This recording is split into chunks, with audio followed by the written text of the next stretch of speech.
ನೋಡಿ ಕುರ್ಕುರೆ ರೆಡಿ, ಆಲೂ ಕುರ್ಕುರೆ ರೆಡಿ. ನೋಡಿ ಇದು ಪ್ಲೇನ್ ಇದೆ, ಇದಕ್ಕೆ ಚಿಲ್ಲಿ ಪೌಡ್ರ್ ಹಾಕಿದ್ದೀನಿ. ನಿಮ್ಗೆ ಯಾವ ಪೌಡ್ರ್ ಬೇಕು ಅನಿಸುತ್ತೋ ಅದನ್ನ ಹಾಕ್ಕೊಳ್ಳಿ. ನೋಡಿ ಎಷ್ಟು ಕ್ರಿಸ್ಪಿಯಾಗಿದೆ. ಮನೇಲಿರೋ ಪದಾರ್ಥ ಬಳಸಿ ಮಾಡಿರೋವಂಥದ್ದು. ನೀವು ಒಮ್ಮೆ ಟ್ರೈ ಮಾಡಿ ಕಮೆಂಟ್ ಮುಖಾಂತರ ನಿಮ್ಮ ಅಭಿಪ್ರಾಯ ತಿಳಿಸಿ. ನೋಡಿ ಇದಕ್ಕೂ ಎಷ್ಟು ಡಿಫ್ರೆನ್ಸ್ ಇದೆ, ಎಷ್ಟು ಉಬ್ಬಿದೆ ನೋಡಿ.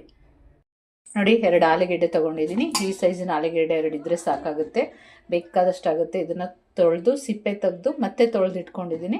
ಈಗ ಇದನ್ನು ತುರಿಯೋಣ. ಕ್ಯಾರೆಟ್ ತುರಿಯೋದಿರುತ್ತಲ್ಲ, ಇದರಲ್ಲಿ ತುರ್ಕೊಳ್ಳೋಣ. ಇವಾಗ ಇದನ್ನು ಇದರಲ್ಲಿ ತುರಿಯೋಣ. ನೋಡಿ ಈ ಥರ ಬಂದರೆ ಸಾಕು. ಈ ಥರ ತುರ್ಕೊಳ್ಳೋಣ ನಾವು. ನೋಡಿ ಎಲ್ಲ ತುರಿದಿಟ್ಕೊಂಡಿದ್ದೀನಿ. ಇದನ್ನು ಈಗ 4-5 ಸರಿ ತೊಳ್ಕೊಬೇಕು. ಇದರಲ್ಲಿರೋ ಹಿಟ್ಟು ಥರ ಇರುತ್ತೆ ನೋಡಿ, ತೊಳೆದಾಗ ಬಿಳಿ ಬಿಳಿ ಬರುತ್ತೆ, ಅದೆಲ್ಲ ಹೋಗಬೇಕು. ತಿಳಿ ನೀರು ಥರ ಆಗಬೇಕು, ಆ ಥರ ತೊಳ್ಕೊಳ್ಳೋಣ. ಒಂದು 4-5 ಸರಿ ತೊಳಿಬೇಕಿದೆ. ನೋಡಿ ಈ ಥರ 4-5 ಸರಿ. ನೋಡಿ ಈ ಥರ ಬೆಳ್ಳಗೆ ಬರಬಾರ್ದು, ಈ ಥರ ನೀಟಾಗಿ ತಿಳಿ ನೀರು ಥರ ಬರಬೇಕು, ಅಲ್ಲಿವರೆಗೂ ತೊಳ್ಕೊಬೇಕು ಇದನ್ನು. ನೋಡಿ ಎಷ್ಟು ತಿಳಿಯಾಗಿ ನೀಟಾಗಿ ಎಲ್ಲ ಸ್ಟ್ಯಾಚೆಲ್ಲ ಹೋಗೋ ರೀತಿ ತೊಳೆದಾಕಬೇಕು ಆಲೂಗೆಡ್ಡೆನ. ಈಗ ಬನ್ನಿ, ಈ ಪರ್ಫೆಕ್ಟ್ ಅಳತೆನ ನೋಡ್ಕೊಳ್ಳಿ, ಮಿಸ್ ಮಾಡಬೇಡಿ, ಸ್ಕಿಪ್ ಮಾಡಬೇಡಿ. ನೋಡಿ ಅಳತೆ ತುಂಬ ಮುಖ್ಯ. ನಾನು ಯಾವ ಕಪ್ಪಲ್ಲಿ ಮೆಜರ್ಮೆಂಟ್ ಮಾಡ್ತಾ ಇದ್ದೀನೋ ಅದೇ ಕಪ್ಪಲ್ಲಿ 4 ಕಪ್ಪು ನೀರು ತಗೋತಾ ಇದ್ದೀನಿ. 1 ಕಪ್ ಹಾಕಿದ್ದೀನಿ, 2, 3, 4 ಕಪ್ಪು ನೀರು ತಗೊಂಡಿದ್ದೀನಿ. ನೋಡಿ ತುರಿದು ತೊಳೆದಿಟ್ಟಿರೋಂಥ ಆಲೂಗೆಡ್ಡೆನ ಇಲ್ಲಿಗೆ ಹಾಕೊಳ್ಳೋಣ. 4 ಕಪ್ಪು ನೀರು ಅಳತೆ ಪ್ರಕಾರ ಹಾಕ್ಕೊಂಡ್ರೆ ಕರೆಕ್ಟಾಗಿ ಬರುತ್ತೆ. ಈಗ ಇದಕ್ಕೆ ರುಚಿಗೆ ತಕ್ಕಷ್ಟು ಉಪ್ಪು ಹಾಕೊಳ್ಳೋಣ. ನೋಡಿ ನೀರು ಕುದೀತಾ ಇದೆ. ಈಗ ಆಲೂಗೆಡ್ಡೆ ಬೆಂದಿದೆಯಾ ನೋಡೋಣ. ಬೆಂದಿದೆ, ಇಲ್ಲಿ ನೋಡಿ ಬೆಂದಿದೆ. ಈ ಥರ ಭಾಗ ಆದರೆ ಚೆನ್ನಾಗಿ ಬೆಂದಿದೆ ಅಂತ. ನಾನು ಯಾವ ಕಪ್ಪು ಮೆಜರ್ಮೆಂಟ್ ತೊಗೊಂಡಿದ್ದೀನೋ ಅದೇ ಕಪ್ಪಲ್ಲಿ ರವೆ ತೊಗೋತೀನಿ. ಮೆಜರ್ಮೆಂಟ್ ತುಂಬ ಮುಖ್ಯ, ಅದನ್ನು ನೀವು ತುಂಬ ಅಬ್ಸರ್ವ್ ಮಾಡಿ ಹಾಕ್ಕೊಂಡ್ರೆ ಸರಿ ಹೋಗುತ್ತೆ. ಅಳತೆಯಲ್ಲಿ ತೋರಿಸ್ತೀನೋ ಅದೇ ಅಳತೆಯಲ್ಲಿ ನೀವು ಮಾಡಿಕೊಂಡ್ರೆ ಪರ್ಫೆಕ್ಟಾಗಿ ಬರುತ್ತೆ. ಅಂಗಡಿಲಿ ಮಾಡಿದ್ದಕ್ಕಿಂತ ಅದ್ಭುತವಾಗಿ ಬರುತ್ತೆ. ನೀವು ಒಮ್ಮೆ ಟ್ರೈ ಮಾಡಿ ನೋಡಿ. ಇದೇ ಕಪ್ಪಲ್ಲಿ ನಾನು ರವೆ ತೊಗೊಂಡಿದ್ದೀನಿ, ಇದೇ ಕಪ್ಪಲ್ಲಿ 4 ಕಪ್ ನೀರು ತೊಗೊಂಡಿದ್ದೀನಿ, ಇದೇ ಕಪ್ಪಲ್ಲಿ 1 ಕಪ್ಪು ರವೆ ತೊಗೊಂಡಿದ್ದೀನಿ, ಬಾಂಬೆ ರವೆ. ಈಗ ಇದಕ್ಕೆ ಮಿಕ್ಸ್ ಮಾಡೋಣ. ನೋಡಿ ಇದಕ್ಕೆ ಮಿಕ್ಸ್ ಮಾಡ್ತಾ ಇದ್ದೀನಿ ರವೆನ. ಅದಕ್ಕೆ ಕೊನೆವರೆಗೂ ನೋಡಿ, ಸ್ಕಿಪ್ ಮಾಡಬೇಡಿ ಅಂತ ಹೇಳೋದು. ಈ ಥರ ಅಳತೆ ಪ್ರಕಾರ ಮಾಡಿಕೊಂಡ್ರೆ ನಿಮಗೆ ಪರ್ಫೆಕ್ಟಾಗಿ ಬರುತ್ತೆ. ಅಳತೆ ತಪ್ಪಾಯಿತು ಅಂದರೆ ನಿಮಗೆ ಪದಾರ್ಥ ಎಲ್ಲ ಹೊರಟೋಗುತ್ತೆ. ಅದಕ್ಕೋಸ್ಕರ ಕರೆಕ್ಟ್ ಅಳತೆ, ಕರೆಕ್ಟ್ ಮೆಜರ್ಮೆಂಟಲ್ಲಿ ನೋಡಿಕೊಂಡ್ರೆ ಕರೆಕ್ಟಾಗಿ ಬರುತ್ತೆ. ನೋಡಿ ಕರೆಕ್ಟಾಗಿ ಬಂದಿದೆ ನೋಡಿ.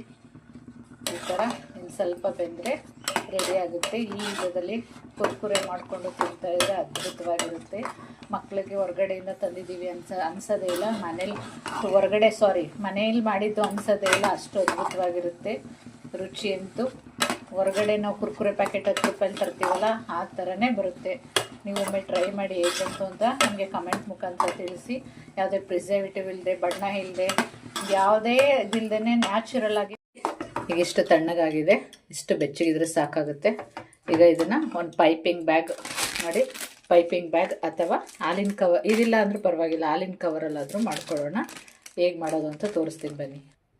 ನೋಡಿ ಇದಕ್ಕೆ ಪೈಪಿಂಗ್ ಕವರ್ ಬ್ಯಾಗ್ಗೆ ಹಾಕ್ಕೊಂಡು ಮಾಡ್ಕೊಳ್ಳೋಣ. ಪೈಪಿಂಗ್ ಬ್ಯಾಗ್ಗೆ ಬೇಕು ಅಂತ ಏನಿಲ್ಲ, ಹಾಲಿನ ಕವರ್ಗೂ ಕೂಡ ನೀವು ಈ ಥರ ಹಾಕ್ಕೊಂಡು ಮಾಡಿಕೊಂಡ್ರೆ ಆರಾಮಾಗಿ ಬರುತ್ತೆ.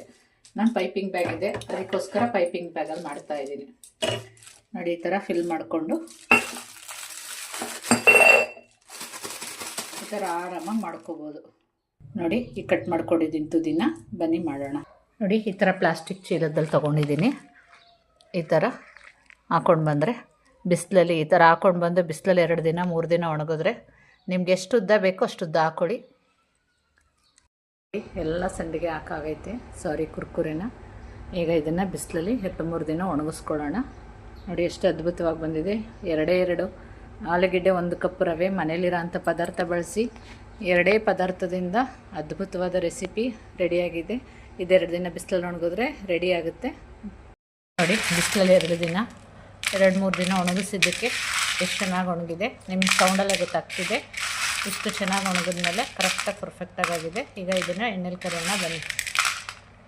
ಎಣ್ಣೆ ಕಾದಿದೆ, ಈಗ ಹಾಕ್ಕೊಳ್ಳೋಣ. ಎಣ್ಣೆ ಕಾದಿರೋಂಥದ್ದಕ್ಕೆ ಹಾಕೊಳ್ಳೋಣ. ಎಣ್ಣೆ ಕರೆಕ್ಟಾಗಿ ಕಾದಿರಬೇಕು. ನೋಡಿ ಎಷ್ಟು ಚೆನ್ನಾಗಿ ಅರಳ್ತಾ ಇದೆ ನೋಡಿ. ಎಷ್ಟು ಚಿಕ್ಕದಾಗಿದ್ದಿದ್ದು ಎಷ್ಟು ದಪ್ಪ ದಪ್ಪಗೆ ಆಗ್ತಾ ಇದೆ ನೋಡಿ.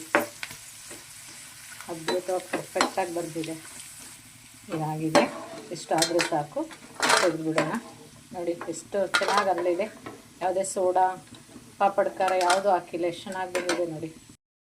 ಎಷ್ಟು ದಪ್ಪ ದಪ್ಪ ಆಗ್ತಿದೆ. ಎಣ್ಣೆ ಕರೆಕ್ಟಾಗಿ ಕಾದಿದ್ರೆ ನಿಮಗೆ ಈ ಥರ ಚೆನ್ನಾಗಿ ಹರಳುತ್ತೆ. ನೀವು ಒಮ್ಮೆ ಟ್ರೈ ಮಾಡಿ ಹೇಗೆ ಬಂತು ಅಂತ ಕಮೆಂಟ್ ಮುಖಾಂತರ ತಿಳಿಸಿ. ಈಸಿ ಮೆಥಡ್, ಎರಡೇ ಪದಾರ್ಥದಿಂದ, ಮನೇಲಿರೋ ಪದಾರ್ಥದಿಂದ ಅದ್ಭುತವಾಗಿ ಆರಾಮಾಗಿ ಮಾಡ್ಬೋದು ನೋಡಿ. ಹೋಮ್ ಮೇಡ್ ಕೊಟ್ಬಿಟ್ಟೆ ರೆಡಿ.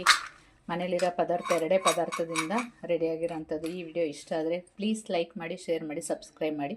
ನಿಮ್ಮ ಕಮೆಂಟ್ ಮುಖಾಂತರ ನಿಮ್ಮ ಅಭಿಪ್ರಾಯ ತಿಳಿಸಿ. Thank you for watching video. ಹೋಗಿ ಬರಲಾ?